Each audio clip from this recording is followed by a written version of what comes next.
Movie के शुरू में हमें अर्थ का सीन दिखाया जाता है जो कि हजारों साल पहले का है। ये वो वक्त था जब धरती पर अभी भी डायनासोर रहा करते थे। यहीं हम कुछ आदिवासी लोगों को देखते हैं जो खाने के लिए आपस में लड़ रहे थे, इस बात से बिल्कुल बेखबर कि एक एस्ट्रॉयड इस वक्त धरती की ओर बढ़ रहा है। जब तक उनकी नजर उस पर पड़ती तब तक बहुत देर हो चुकी थी और उस एस्ट्रॉयड के टकराने से वहाँ एक बड़ा धमाका होता है। इस इवेंट ने सभी डायनासोर्स का अंत कर दिया था, पर किस्मत से कुछ आदिवासी लोग इससे बच निकलते हैं। वो वहाँ बने उस क्रेटर को देखते हैं जिसका कोर दिखने में किसी फुटबॉल के जैसा था।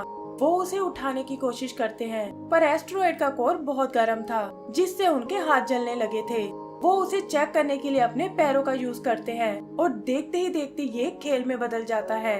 तो इस तरह जन्म हुआ फुटबॉल की गेम का, जो उन प्री हिस्टोरिक लोगों ने अपनी ड्राइंग में भी दर्शाया था। अगला सीन कुछ सदियों बाद का है, जहाँ वो क्रेटर अब एक हरी भरी वैली में बदल चुका है। यही हम डग नाम के एक केवमैन को भी देखते हैं जो अपने पिग होगनोब के साथ खाना इकट्ठा कर रहा है। तभी उन्हें एक मेहमत की आवाज सुनाई देती है और डग ये बात अपने क्लैन के लीडर बॉब को बताने जाता है ताकि वो लोग जंगल में शिकार करने जा सके। पता चलता है कि केवमैन उसी क्रेटर में रहते हैं जहाँ वो एस्ट्रॉयड आकर गिरा था और इसके बाहर की दुनिया अभी भी एक वेस्टलैंड की तरह है। वहीं डग बॉब से कहता है कि अब उन लोगों को बड़े जानवरों का शिकार करना चाहिए, जैसे कि एक मेहमत, क्योंकि रैबिट्स के सहारे उनका गुजारा नहीं चलने वाला।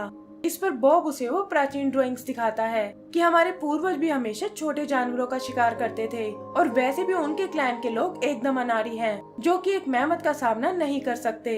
ये कहकर बॉब उन्हें कुछ वेपन्स देता है और अपनी प्रेयर करके वो हंटिंग के लिए निकल पड़ते हैं। जंगल में घुसते ही उन्हें एक रैबिट नजर आता है जिसे पकड़ने के लिए उन्हें बहुत मेहनत करनी पड़ती है, लेकिन काफी कोशिशों के बाद वो कामयाब हो जाते हैं और वापस कबीले में आकर खुशी मनाने लगते हैं। पर डग इन सब से बिल्कुल खुश नहीं होता क्योंकि वो अभी भी रैबिट की बजाय मेहमत का शिकार करना चाहता था। तभी होगनोब को एक आहट सुनाई देती है और बॉब सबको शांत होने को बोलता है। फिर चेक करने के लिए वो एक पत्थर फेंकता है जिससे ऐसी आवाज आती है जैसे कि वो किसी मेटल से जा टकराया हो। बॉब डरकर अपनी स्टिक निकालता है, पर तभी एक तीर लगने से वो उसके हाथ से छूट जाती है।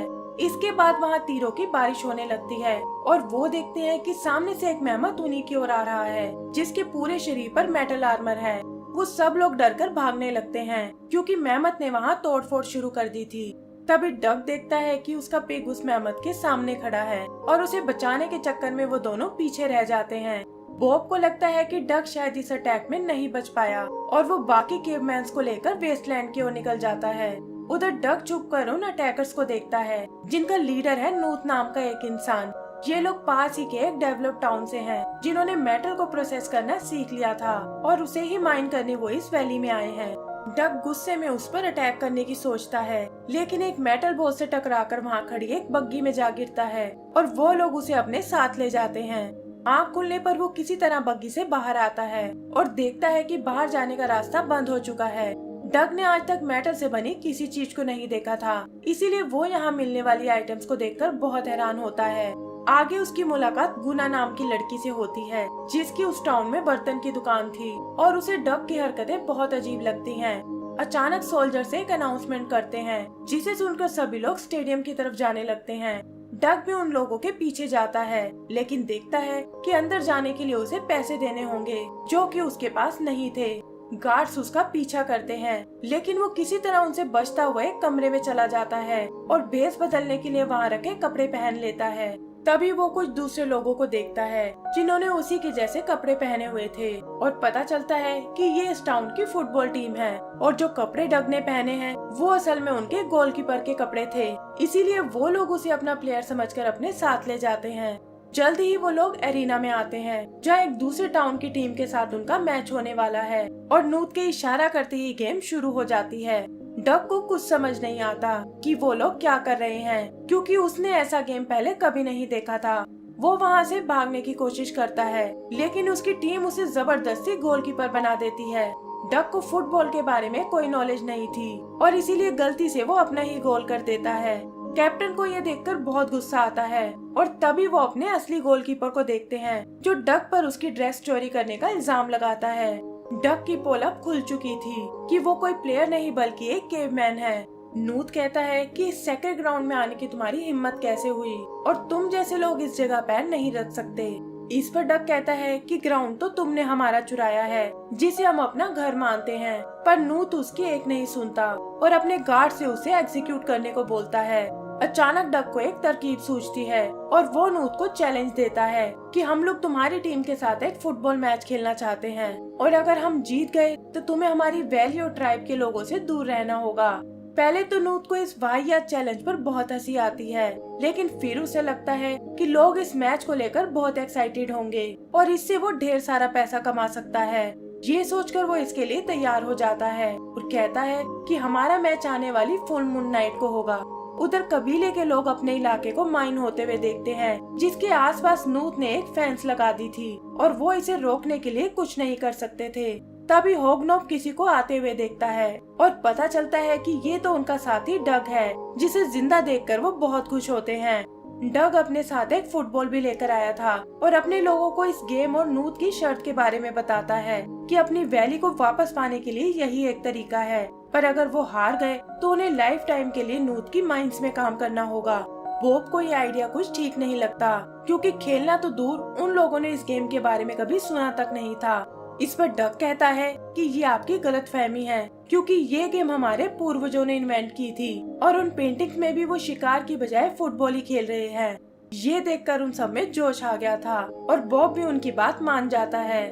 जैसे तैसे करके वो एक ग्राउंड बनाते हैं, लेकिन सबसे मुश्किल काम था उन्हें इस गेम के बारे में समझाना। डग उन पर बहुत मेहनत करता है और धीरे धीरे वो इस गेम को सीखने लगते हैं।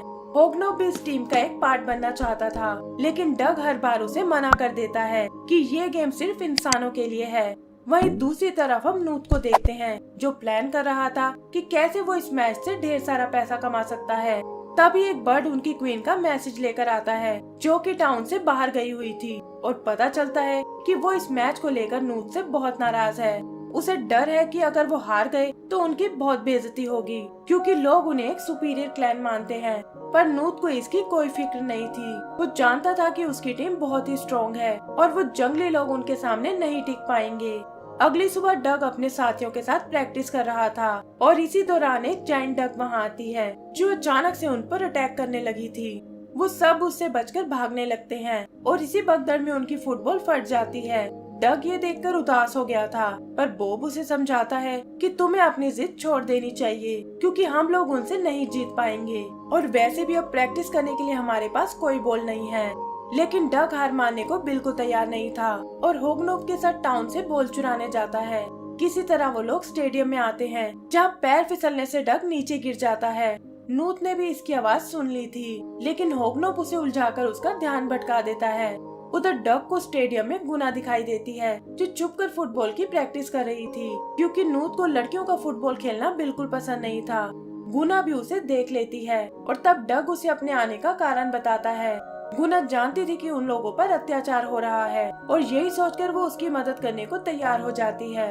फिर वो डग को स्टोर रूम से बॉल निकाल कर देती है, लेकिन एक मिनिस्टर उसे ऐसा करते हुए देख लेता है। सोल्जर्स उन्हें पकड़ने उनके पीछे भागते हैं, पर गुना की फुटबॉल स्किल्स के आगे नहीं टिक पाते और डग समझ जाता है कि वो एक बहुत अच्छी प्लेयर है। इससे उसे एक आइडिया आता है और वो लोग किसी तरह बॉल लेकर वहाँ से निकल जाते हैं। सुबह डग अपने दोस्तों को गुना से मिलवाता है कि ये हमारी नई प्लेयर है और यही हमें इस गेम की प्रैक्टिस भी करवाएगी। गुना देखती है कि उन्हें फुटबॉल के बारे में कोई नॉलेज नहीं है और इस तरह वो टाउन की टीम का मुकाबला नहीं कर पाएंगे, जिसका मतलब कि उन्हें शुरू से ट्रेन करना होगा। सबसे पहले वो उन्हें दूसरी टीम के बारे में बताती है कि वैसे तो वो बहुत अच्छे प्लेयर हैं, लेकिन एक टीम की तरह मिलकर कभी नहीं खेलते और यही उनकी सबसे बड़ी कमजोरी है। फिर वो उनकी ट्रेनिंग शुरू करती है और साथ ही प्लान बनाती है कि कैसे वो सामने वाली टीम को टैकल कर सकते हैं। वो लोग अपने लिए एक ड्रेस भी डिजाइन करते हैं और ऐसा लगता है जैसे उन्हें अब मजा आने लगा है। इधर नूत को पता चलता है कि डग के पूर्वज ही थे जिन्होंने इस गेम की खोज की थी और वो इस बात को राज रखने को बोलता है। तभी उसके लोग आकर बताते हैं कि केव में हमें कुछ और ड्राइंग्स मिली हैं और हमने उनकी एक कॉपी तैयार की है। नूत को इससे एक आइडिया आता है और वो डग को किडनैप करवा लेता है। आगे डग की आंख उस केव में खुलती है जहाँ नूत ने अपने लोगों से कुछ नकली पेंटिंग्स बनवाई हैं, जिसमें ये दिखाया गया है कि उनके पूर्वज अपनी हर गेम हारते थे। नूत कहता है कि तुम्हारी ट्राइब शुरू से ही एक लूजर थी और इसी वजह से आखिर में उन्होंने इसे खेलना ही छोड़ दिया। वो डक को एक डील ऑफर करता है और कहता है कि इसका फैसला तुम्हें जल्दी लेना होगा, वरना माइन तुम्हारे ट्राइब का वेट कर रही है। डग इमेजिन करता है कि कैसे उसके लोग माइन में सफर कर रहे हैं और इसका जिम्मेदार वही होने वाला है। तभी वो होगनोप को देखता है जो उसे यहाँ से वापस ले जाने आया है, लेकिन डग ने अपना डिसीजन ले लिया था और वो अपनी ट्राइब को बचाने निकल पड़ता है। उसके जाते ही होगनोप बॉब को लेकर आता है, जो उन पेंटिंग्स को देखकर समझ गया था कि नूत डग के इमोशंस का फायदा उठाने वाला है। अगला दिन मैच का दिन था, जहाँ स्टेडियम में पब्लिक की भीड़ लगी हुई थी और पता चलता है कि क्वीन भी टाउन में वापस आ चुकी है। फिर वो लोग डग को बाहर लाते हैं, जो कहता है कि हम ये गेम छोड़ रहे हैं और वैली पर भी हमारा कोई हक नहीं होगा। असल में यही उनकी डील थी और इसके बदले नूत उसकी ट्राइब को अकेला छोड़ देगा और डग अकेला ही माइन में काम करने जाएगा। क्वीन और बाकी लोग इस बात से बहुत निराश होते हैं, लेकिन तभी उनकी नजर ऊपर की ओर जाती है, जहाँ केवमैन उस जायंट डक पर बैठकर स्टेडियम की ओर आ रहे हैं और जल्दी ही वहाँ लैंड कर जाते हैं। बॉब डक को समझाता है कि वो पेंटिंग्स हमारा फ्यूचर डिसाइड नहीं कर सकती और आज हम यहाँ से जीत कर ही जाएंगे। डक को भी अपनी गलती का एहसास हो चुका था और वो नूत की टीम को फिर से चैलेंज करता है। जल्दी ही मैच शुरू हो जाता है, जहाँ नूत की टीम कुछ ज्यादा ही रिलैक्स थी और इसका फायदा उठाकर केवमैन अपना पहला गोल कर लेते हैं। पर उनकी ये खुशी ज्यादा देर तक नहीं टिक पाती, क्योंकि जल्दी ही वो 2 गोल से पीछे हो जाते हैं। मैच का हाफ टाइम अब पूरा हो चुका था और डग अपनी टीम से और मेहनत करने को बोलता है। गुना उन्हें अपनी ट्रेनिंग याद दिलाती है और देखते ही देखते वो स्कोर को बराबरी पर ले आते हैं। नूत को लगता है कि अब उसे ही कुछ करना होगा और वो रेफरी को हटाकर खुद उसकी जगह ले लेता है। उसके सारे डिसीजन रूल के खिलाफ जाने लगते हैं और इसी वजह से बॉब, जो उनका गोलकीपर था, घायल हो जाता है। यहाँ भी नूत केवमैन की गलती बताकर अपनी टीम को एक पेनल्टी शॉट देता है, पर प्रॉब्लम ये थी कि केवमैन के पास अब कोई गोलकीपर नहीं था और टाइम भी लगभग खत्म होने वाला था।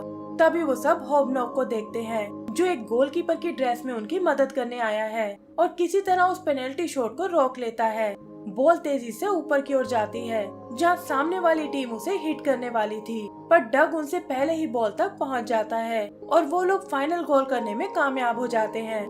असली रेफरी आकर उन्हें विनर घोषित करता है और इस तरह केवमैन अपनी वैली को बचा लेते हैं। क्वीन भी उनसे बहुत इम्प्रेस थी और कहती है कि आगे से तुम्हें कोई तंग नहीं करेगा। तभी वो नूत को देखते हैं, जो पैसा लेकर वहाँ से भागने की कोशिश कर रहा है, लेकिन वो जायंट डक उसे पकड़ लेती है और स्टेडियम में पैसों की बारिश होने लगती है। क्वीन डक को उनकी विनिंग ट्रॉफी देती है और उसे लेकर वो वापस वैली में आ जाते हैं। एंड सीन में हम उन सभी को शिकार पर जाते हुए देखते हैं, जहाँ एक रैबिट उन्हें मेहमत बनकर डरा देता है और इसी के साथ हमारी ये मूवी खत्म हो जाती है। तो दोस्तों, अगर आपको ये मूवी पसंद आई हो तो प्लीज हमें लाइक एंड सब्सक्राइब करना ना भूलें। Thank you.